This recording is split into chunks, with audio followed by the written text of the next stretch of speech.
primary verse a lot of people will look at is verse 4, with the Nephilim in the earth in those days, and also after that. That's the little piece that I have a little bit of a contention with some of the other people. When the sons of God came unto the daughters of men, and they bare children to them, the same were the mighty men that were of old, the men of renown. That took place on Mount Hermon in the days of Jared. We get that information from what I refer to as the synchronized, biblically endorsed extra-biblical texts. Those, bit of a mouthful, synchronized, biblically endorsed extra-biblical texts. Those being Enoch, Joshua, and Jubilees, and I refer to them that way because they are synchronized in the sense that they follow the same chronological order of events that we find in the book of Genesis. I call them biblically endorsed because the authors of the Holy Spirit-inspired authors of the canonized texts are quoting from these books, referencing them by name, or inferring things that can only be found in these books. So I thought it'd be neat to compile them into one volume with the book of Genesis, and that, I have that back there, but in the King James and the Septuagint side by side, because there's some interesting differences between the King James and the Septuagint, in particular in the book of Genesis. So you get those side by side to read first, and then you get the full volumes of Enoch, Joshua, and Jubilees. Of course, most people who study the subject of the Nephilim derive a lot of information from the book of Enoch, just because it's loaded with information about we find out are 200 Watcher-class angels that landed on Mount Hermon in the days of Jared. I love putting together timelines. I'm a very visual person, and it helps me to kind of wrap my mind around various topics if I can put it down visually and try to figure out what's going on. So I love to create timeline charts. And based on the chronologies that were given for the various patriarchs in the Old Testament, we know these guys were living 900 plus years, right? And they're overlapping and stuff. So I love to see that visually. If my calculations are correct, and I base this on the works of Dr. Ken Johnson, Bishop Usher, there's a lot of people who have done timelines specifically related to the pre-flood world with the patriarchs. So, as well as my own personal research on it, I came to the conclusion that the Genesis 6 experiment took place in roughly 3550 BC. So not too long. If you believe creation started at roughly 4,000, some say 3,900-ish, it's not too long after the creation that we've got this event taking place in the days of Jared. Jared's name means descended. They named him because that's when the angels descended, in the days of Jared. So if my calculations are correct, that took place in 3550 BC. One of the reasons why I do not believe in multiple incursions is because I don't think that Genesis 6 even remotely supports it, even in the verse that people use. For instance, especially if you take into the account of the testimony of the book of Enoch, landing in the days of Jared, you end up with the Nephilim were in the earth in those days. What days? The days of Jared. And also after that, what is that? The days of Jared.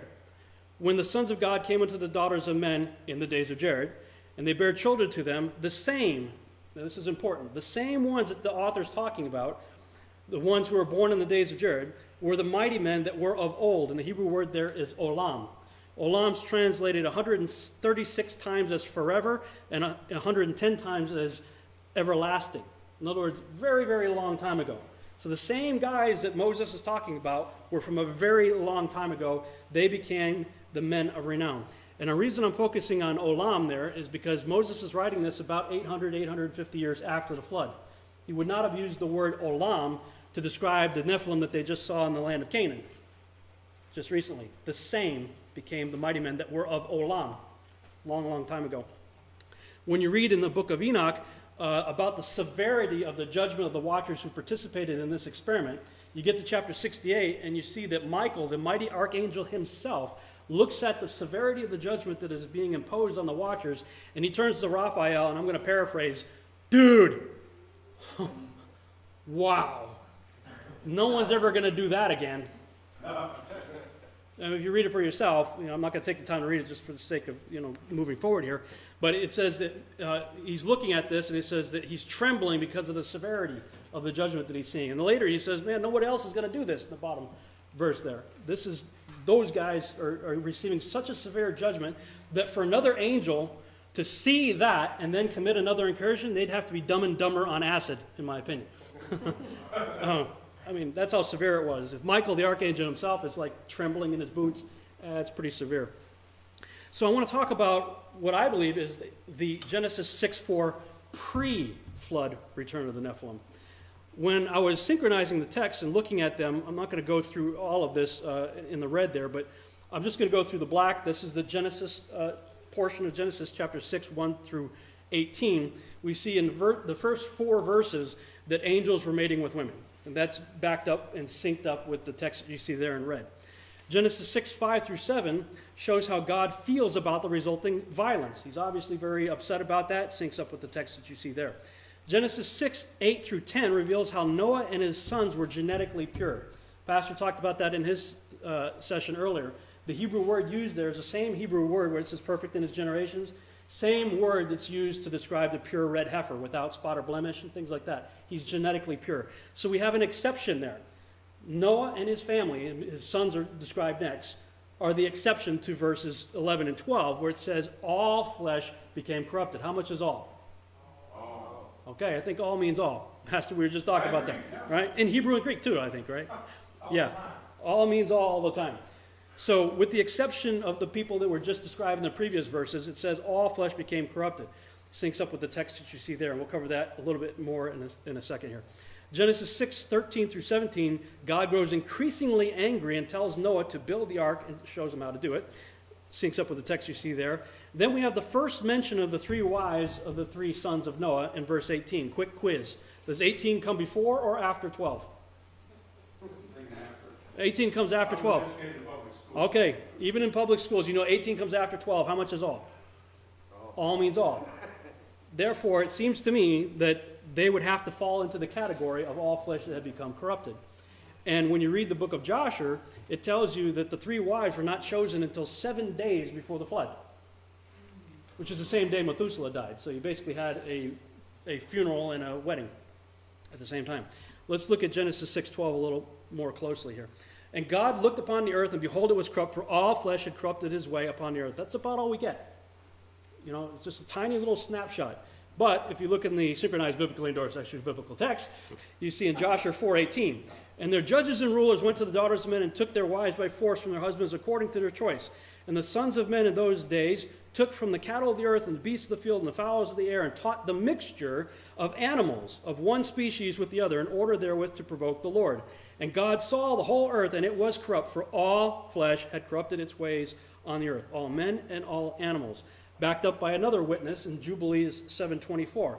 I believe where you see the after this in Jubilees right here, I believe the after this of Jubilees 7 is synonymous with the after that of Genesis 6:4. In Jubilees 7, this is a recap. This is after the flood, and Noah is sort of giving a recap of what happened that caused the flood. And he says, and after all these angels mated with women and everything, this is still in a pre-flood context, he says, and after this, they sinned against the beasts and the birds and all that moved and walked on the earth, and much blood was shed on the earth, and every imagination and desire of men imagined vanity and evil continually. This, as I like to say, is as Paul Harvey would say, this is the rest of the story for Genesis 6:12. It's how all flesh became corrupted in a pre-flood context. Now, when I was really first studying this and looking into this, I began to wonder, what is this sinned against the animals deal? And of course, I read Joshua 4:18 and Jubilees 7:24 and came to believe that sinned against the animals is a reference to genetic manipulation, which created the animal-human hybrids of mythology, which appears to have also made a way for the disembodied spirits of the Nephilim to have host bodies to once again inhabit, thus bringing about their return. What am I talking about here? Well, we have the days of Jared, watchers come down, they mate with women. Enoch tells you that the first generation Nephilim would only live for 500 years, and that they were to kill each other off in a massive civil war that their parents had to watch. How many of you have kids? How many of you would like to see your kids massacre each other? Anybody? No, of course not. That'd be very difficult to watch, right? Part of their severe judgment was for them to watch their beloved ones massacre each other. And the text refers to it as their beloved ones, so they loved their children. That was part of their judgment, was to watch their children kill each other off. Josephus likens the first generation Nephilim to the Titans of Greek mythology. So I believe that this 500-year civil war that Enoch writes about is what the Greeks later stylized and what became known as the Clash of the Titans. You've seen the movie The Clash of the Titans? I believe that's where it all goes back to. I believe it goes back to that story right there. But 1,200 years before the flood is the days of Jared. Okay, days 3550 BC, It's about 1,200 years before the flood. That's when they arrive. They get busy pretty quick. They start mating with women. They have children. 500 years they're allowed to live and kill each other off. Then the watchers who gave birth to these children, or who mated with women who gave birth to these children, were judged, bound, and buried for 70 generations. And then eventually Enoch is raptured, sometime shortly thereafter. Well, that's 700 years before the flood. All that's over and done with, 700 years before the flood. So that begs the question, what happened? Why did God get so upset within those 700 years? I believe that's the after this time frame that we're talking about here. And as I was looking at this scenario right here, I happened to read this quote in Dr. Judd Burton's book before I met him. He said, "Despite the loss of their physical bodies, there is reason to believe that the giants' spirits continued to exist. In this state, they were and are demonic entities. Like other sentient creatures, they have an eternal spirit at their essence. Therefore, the Nephilim and related tribes of giants never really ceased to exist. Only their physicality was lost." And I agree with that 100%. The book of Enoch tells you point blank that the demons or the wandering or the evil spirits were the disembodied spirits of the Nephilim that were killed. So when you have the clash of the titans, those first generation Nephilim, however many there were, when they were killed off in the Civil War, their spirits went out and became wandering spirits. They lost their physicality. They're looking for bodies again. So what happened next? I believe they started this process of the genetic manipulation that we read about in Joshua 4:18 and Jubilees 7:24. They started to create host bodies for their spirits to go into. We learn from Paul that there's one flesh for birds, one for animal, one for humans. You read that quote, I think it's in 1st or 2nd Corinthians, where he's talking about that. When Genesis talks about God breathed into Adam's nostrils and he became a living soul, the Hebrew word there is nephesh. It's the same word used for the living creatures when he's making the animals. It is my opinion that God has a God-prescribed nephesh for a bird, for a dog, for a cat, for lizards, fish, and humans. So if that's the case, if that's true, what happens when you blend, let's say, a human with a goat? There's no God-prescribed nephesh for a human goat, for a satyr. So in my opinion, what you end up with is you've created a host body that is fit for a disembodied spirit to go ahead and get into. And those animal-human chimera may have been similar in characteristics to their fathers. Like reproduces after like, right? Judd talked about Azazel. Azazel is traditionally associated with the goat. So it is my opinion that the satyrs were later representation or manifestations of host bodies for the like spirit of the Azazel human Nephilim that, once they were killed off, that goat-like demonic spirit would find a host body that would be appropriate for it. Does that make sense? Okay. I've got dinosaurs down there, T-Rex and whatnot. It is my opinion that the herbivore class dinosaurs were probably created by God, but perhaps the Velociraptor T-Rex type characters may have been part of that genetic manipulation of existing lizards to create creatures that had only evil continual and violence, and that's not a very pleasant creature right there. You see Jurassic Park? When they first get there and they see the apatosauruses and stuff out there, wow, that's wonderful, that's beautiful. Then all of a sudden, T-Rex comes through and the Velociraptors. Well, we see in the text that there was violence, terrible violence. So it's my opinion that genetic manipulation took place of lizards there, and that all of this took place in the last 120 years leading up to the flood, which is what I believe Genesis 6:3 is really referring to. Genesis 6:3, I think, is overlooked a lot of times, where it says that my spirit will no longer dwell with man, for he's flesh, and his days should be 120 years. Well, he's flesh since Adam. So what's he talking about there? I believe that he created our bodies as a temple for who? The Holy Spirit, right? He created us in his image and likeness. We are in the image and likeness of God. We are, if I can use this term, a host body, right, for his spirit to indwell, right? We are the temple of the Holy Ghost. Well, if you corrupt this temple, God says, I ain't going to hang out with you. If you start genetically manipulating your body such that you corrupt the temple that's in my likeness, I'm not going to hang out with you anymore. I believe Genesis 6:3 is the warning. He's sending up a flare saying, hey, all this genetic manipulation you guys are doing, you better knock it off, because if you keep it up, I'm not going to be able to dwell with you anymore. And I think that transhumanism that we see today is nothing new under the sun. What has been done will be done again. I think that that's what we're seeing take place. And I believe it was taking place in the latter 120 years leading up to the flood. As I was contemplating these things, I happen to have these two books sitting on my desk, arranged in this order. Doug Hamp's book, Corrupting the Image, on the left, and Tom and Nita Horn's book, Forbidden Gates, on the right. And I looked at that and I thought, wow, what if that's the formula? What if corrupting the image that God created and called good and very good leads to opening forbidden gates that brings about the creation of Nephilim? Everybody likes to use the definition of Nephal, or from Nephilim comes from Nephal, to meaning to fall. But as we see in Strong's 5307, it has a number of other meanings besides just to fall. I think all of them are appropriate. I think when we think of the term to fall, that's a reference to something being corrupted and falling from its original state that God called good. When you corrupt that, you've fallen from that state. As I was thinking about that, I happened to go out and see the movie Spider-Man, one of the more recent ones that came out, where the main bad guy was the lizard, who was a scientist who had lost his arm, and he was doing experiments. Why is it that you could cut the tail off of a lizard and it grows back? What is the genetic code that allows limb regeneration? So he's experimenting. He cuts off the legs of mice and stuff, starts injecting them with lizard DNA, and eventually he gets a viable subject. The leg grows back. Aha! I've got it figured out. Awesome! So he injects his stump with this concoction, and what do you know? His arm grows back. Yay! That's awesome! But he had an unfortunate side effect. He became a giant lizard creature who had only evil continually in his heart and mind. He started out as a good guy. Do you see what I'm saying here? I think that's the reason why we had the text that Pastor Dan read earlier in Genesis, I believe it's 6:5, if I remember right, where it talks about that men had only evil continually in their hearts and minds. And I started thinking about that. I mean, there have been a lot of people in history that have been evil people who have done evil things. I mean, the Nazis did some pretty horrific things, right? But I'm sure they still had tender moments with their children and with their spouse, even though they did terrible things. So I started to think, what is it going to make only evil continually? If I'm a biblical literalist and take that literally, I believe it was this act of genetic manipulation where they started doing things and they had no idea what the byproduct of it would be. And maybe it was progressive, because I would imagine it was probably seductive to do this transhumanist thing.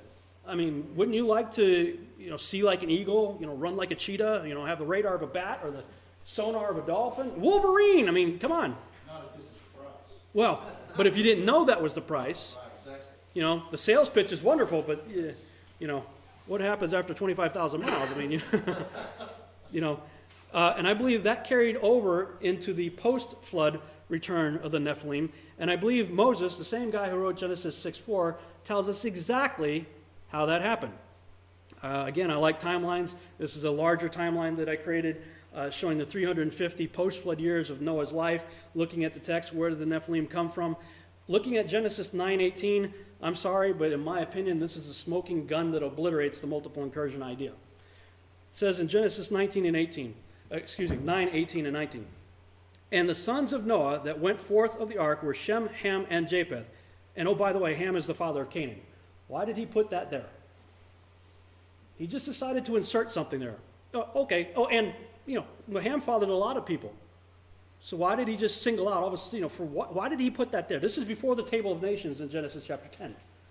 So he just says, oh, by the way, Ham fathered Canaan. Because what Ham did to his dad. Well, I'm not going to go there, but I don't think that that's the case. I don't think he did anything with his dad. The nakedness of the father, if you read, I believe it's Leviticus 16 or somewhere thereabouts, it's a phrase, it's a reference to the wife, actually, of the husband. In other words, his mother. So it appears that he may have done, possibly, there's a lot of speculation on it. Well, apart from whatever the acts were, and I know myriads of those things are what are suggested. But Canaan is the one who was mentioned in Noah's prophecy of the cursing and judgment. It's not even Ham. That's right. It's Canaan is Right. the one who's Right. mentioned. Absolutely So right. whatever, the focus becomes that, as well as when Abraham eventually is led to the land of Canaan. Correct. So, Yeah, and that's important to point out, that the curse was not on Ham. The curse was on Canaan. And pretty much everybody who studies the subject of the Nephilim would admit that the Canaanites were Nephilim. That's why we see constant references throughout the Torah and the book of Joshua where God is telling the Israelites to utterly destroy these people, including the women and the children, in some cases even the animals and stuff. Wipe out everything. So we have a choice. Either God is prejudiced and schizophrenic and into random acts of genocide, or he has a legitimate reason for isolating those specific people groups, the Amorites, Jebusites, Girgashites, etc., for utter destruction, including women and children. Because in the standard rules of war, of course, the men go to battle, they fight each other, they kill each other, I get it. But they can also take the women and children and animals as spoils of war. They can take them. Except for the specific campaigns when you went to these certain ites that are listed in Genesis 10, 6 through 20, i.e. the Canaanites. And Moses tells you, oh, and by the way, Ham, not an angel, is the father of the Canaanites. And in case you don't get it, it says in verse 19, these are the 3 sons of Noah, and of them was the whole earth populated. Overspread in King James, right? Or overspread. This is about 800 to 850 years after the flood. Moses is saying the entire world was populated by these 3 people. So if he meant to say, except for that group of giants over there that were fathered by angels, this was the time to do it. But he didn't do that there. And then he goes to chapter 10 and tells you exactly where the ites come from.